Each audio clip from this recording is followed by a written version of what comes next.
اعوذ باللہ من الشیطان الرجیم بسم اللہ الرحمن الرحیم۔ ابتدا ہے اللہ رب العزت کے پاک نام سے جو تمام جہانوں کا مالک ہے۔ پیارے دوستو، دین اسلام نے رزق حلال کو عین عبادت قرار دیا ہے، اور جو شخص رزق حلال کمانے کے لیے محنت اور کوشش کرتا ہے، اللہ تبارک و تعالیٰ اور اس کے پیارے رسول حضرت محمد مصطفیٰ صلی اللہ علیہ وآلہ وسلم نے اسے مجاہدوں کی صف کے اندر شامل فرمایا ہے، اور اس کا بہت بڑا اجر و ثواب ہے۔ پیارے دوستو، جس طرح سے حلال شعبوں کے اندر بعض لوگوں نے حرام کاریوں کو داخل کیا، اسی طرح ہر دور کے اندر کچھ لوگ ایسے موجود رہے ہیں جنہوں نے حرام طریقے سے مال کمانے کا آغاز کیا، اور اس کے اندر وہ پھر مزید حرام کاموں کے اندر شامل ہوئے۔ پیارے دوستو، آج کی اس ویڈیو کے اندر ہم آپ کے ساتھ شیئر کریں گے ایک ایسے طریقے کو کہ جسے اسلام نہ صرف ناجائز کہتا ہے بلکہ اس کا کرنے والا کس قدر بھیانک جرم کے اندر مبتلا ہو سکتا ہے۔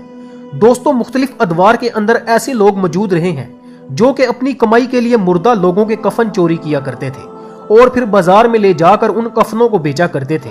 جن کے ذریعے سے وہ اپنا گزر و بسر کیا کرتے تھے۔ ناظرین محترم، ایسی کمائی کے بارے میں اور ایسے طریقہ کمائی کے بارے میں آپ کی کیا رائے ہے؟ اپنی قیمتی آراء سے ہمیں کمنٹ سیکشن میں ضرور بتائیے گا۔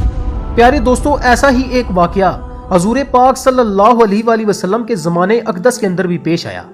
دوستو، ایک دفعہ حضرت علی رضی اللہ تعالیٰ عنہ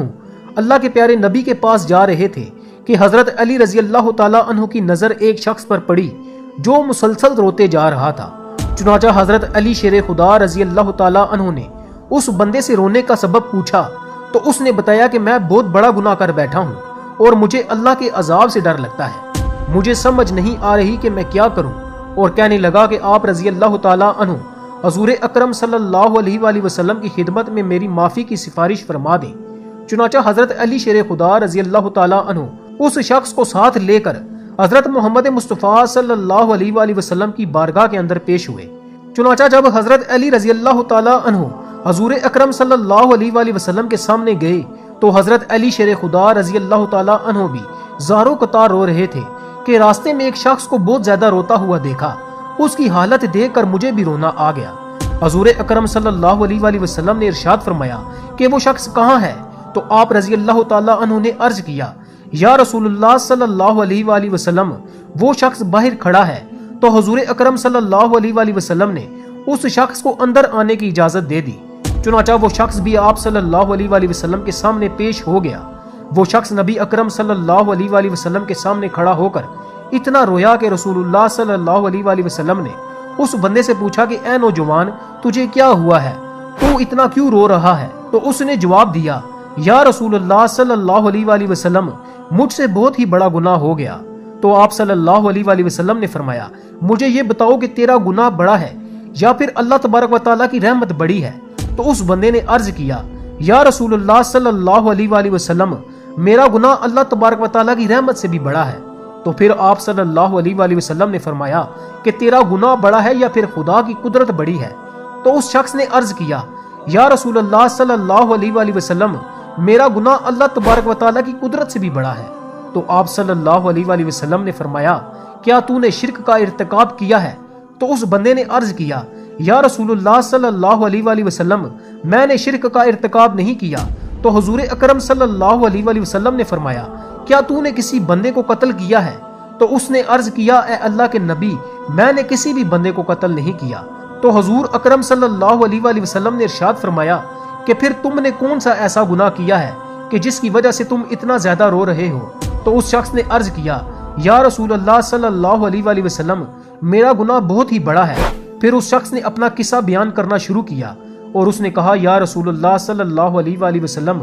میں کئی سالوں سے کفن چوری کر رہا ہوں اور میں مردوں کے کفن چوری کر کے ان کو فروخت کیا کرتا تھا اور اس سے جو بھی آمدنی ہوتی تھی اس سے اپنا پیٹ پالا کرتا تھا۔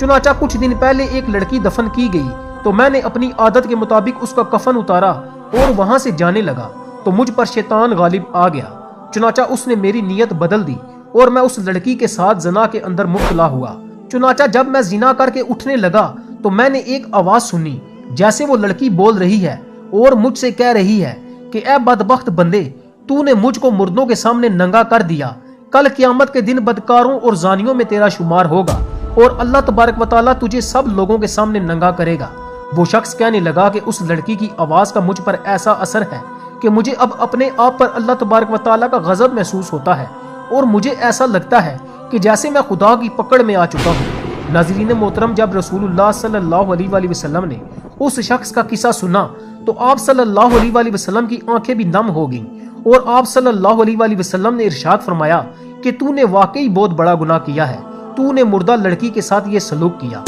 محمد عربی صلی اللہ علیہ وآلہ وسلم کی مبارک زبان سے جب یہ الفاظ نکلے کہ تو نے بہت ہی بڑا گناہ کیا ہے تو وہ شخص روتا ہوا باہر کو چل دیا، کیونکہ اس نے سوچا کہ رسول اللہ صلی اللہ علیہ وآلہ وسلم اس وقت بہت ہی ناراض ہیں، ایسا نہ ہو کہ آپ صلی اللہ علیہ وآلہ وسلم کی زبان مبارکہ سے کوئی ایسی بات نکل جائے جو میری بربادی کا مزید سبب بن جائے۔ وہاں سے نکل کر وہ نوجوان جنگلوں اور پہاڑوں کی طرف چلا گیا اور وہ نوجوان 40 دن تک اللہ تبارک و تعالیٰ کی عبادت میں مشغول رہا اور اللہ تبارک و تعالیٰ سے رو رو کر اپنے گناہوں کی معافی مانگتا رہا، اور اس کو ہر وقت وہ آواز سنائی دیتی تھی اور وہ ہر وقت اللہ تبارک و تعالیٰ سے دعائیں مانگتا رہتا تھا۔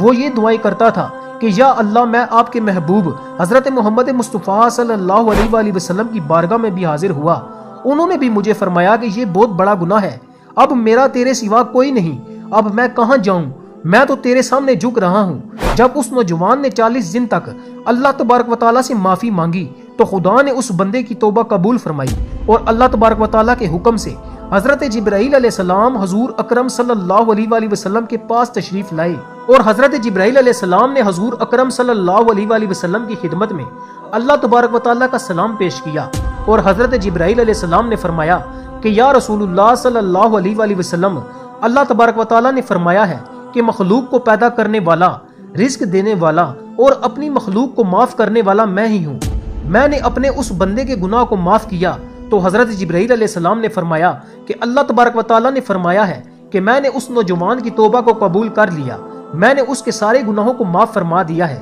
اس کے بعد حضور اکرم صلی اللہ علیہ وآلہ وسلم نے ایک شخص کو اس کے پاس بھیجا اور فرمایا کہ اس شخص کے پاس جا کے اس کو یہ بتاؤ کہ اللہ تبارک و تعالیٰ نے تیری توبہ قبول کر لی ہے اور اللہ تبارک و تعالیٰ نے تیرے سب گناہوں کو معاف کر دیا ہے۔ پیارے دوستو، یہ بات یاد رکھیں کہ گناہ چھوٹا یا بڑا نہیں ہوتا، بلکہ گناہ بس گناہ ہی ہوتا ہے تب تک جب تک اللہ تبارک و تعالیٰ معاف نہ فرما دے۔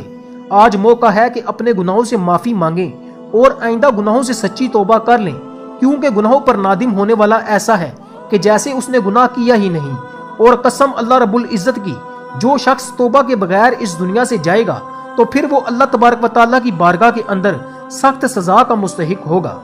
پیارے دوستو، پہلے دور کے اندر جب کوئی شخص گناہ کرتا تھا تو اس پر اسلامی حد قائم کی جاتی تھی، لیکن اب اسلامی حدود قائم نہیں کی جاتی، لہٰذا اب اگر مسلمانوں سے کوئی خطا سرزد ہو تو اس کا بہترین حل یہی ہے کہ وہ بندہ سچے دل سے اللہ تبارک و تعالیٰ کی بارگاہ کے اندر توبہ کرے اور اپنے اس کیے ہوئے گناہ پر شرمندہ ہو اور آئندہ نہ کرنے کا پختہ ارادہ کرے، اور اللہ تبارک و تعالیٰ سے اپنی پوری زندگی کے اندر ہمیشہ معافی مانگتا رہے اور روتا رہے۔ اللہ تبارک و تعالیٰ کی رحمت سے امید ہے کہ اللہ تبارک و تعالیٰ اس کے بڑے سے بڑے گناہ کو بھی معاف فرما دے گا۔ اللہ تبارک و تعالیٰ سے دعا ہے کہ اللہ تبارک و تعالیٰ ہمیں گناہوں سے بچنے کی توفیق عطا فرمائے اور نیکی کی راہ پر چلنے کی توفیق عطا فرمائے۔ پیارے دوستو، اگر آپ کو ہماری یہ ویڈیو اچھی لگے تو اسے اپنے دوستوں کے ساتھ ضرور شیئر کیجیے گا اور ہمارے چینل کو بھی سبسکرائب کر لیجیے گا۔